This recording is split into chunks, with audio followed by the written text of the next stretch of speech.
Present అందరూ పిల్లలకి ఇంట్లోనే సిర్లాక్ చేసి పెడుతున్నారు. సో ఆ సిర్లాక్ ఎలా చేయాలో ఈ వీడియోలో చూసేద్దాం.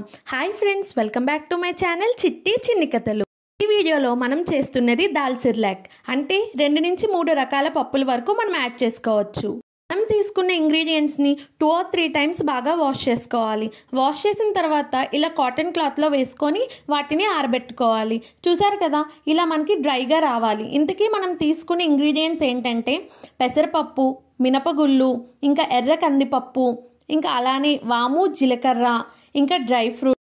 వాము, జీలకర్ర వేయడం వల్ల మన బేబీకి అరుగుదల అనేది చాలా బాగుంటుంది. ఇక్కడ మనం 1 వంతు పప్పులు తీసుకుంటే దానికి 2 వంతులు బియ్యాన్ని తీసుకోవాలి. ఈ పప్పులు బియ్యాన్ని కలిపి మనం దోరగా వేయించుకోవాలి. సిమ్లోనే పెట్టుకొని వేయించుకోవాలి. అప్పుడే మనకి ఫ్లేవర్ అనేది చాలా బాగుంటుంది. కొంతసేపు వేయించుకున్న తర్వాత మనం ముందుగా తీసుకున్న వాము, జీలకర్రని అందులో వేసుకొని మరికొంచెం సేపు వాటిని వేయించుకోవాలి. పేరెంట్స్ బయట మార్కెట్లో దొరికిన సిర్లాక్ పెట్టాలంటే చాలా భయపడుతున్నారు. ఎందుకంటే వాటిలో షుగర్ లెవెల్స్ అనేవి చాలా ఎక్కువగా ఉంటున్నాయి. సో అలాంటప్పుడు మనం ఇంట్లోనే హెల్తీగా చేసుకొని ఇలా బేబీస్కి పెట్టుకోవచ్చు. అవి వేయించిన తర్వాత ఒక ప్లేట్లోకి పక్కకి తీసేయాలి.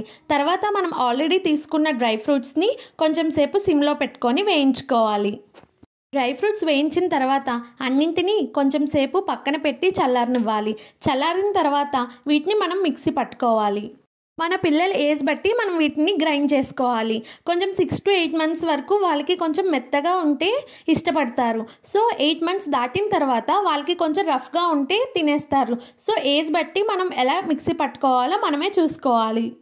ఈ సిర్లాక్ని మనం 8 కంటైనర్లో అప్ టు 1 month వరకు స్టోర్ చేసుకోవచ్చు. ఇక్కడ ప్లాస్టిక్ని అవాయిడ్ చేసి స్టీల్ జార్లో కానీ గ్లాస్ జార్లో కానీ స్టోర్ చేసుకోండి. పిల్లలకి చాలా మంచిది.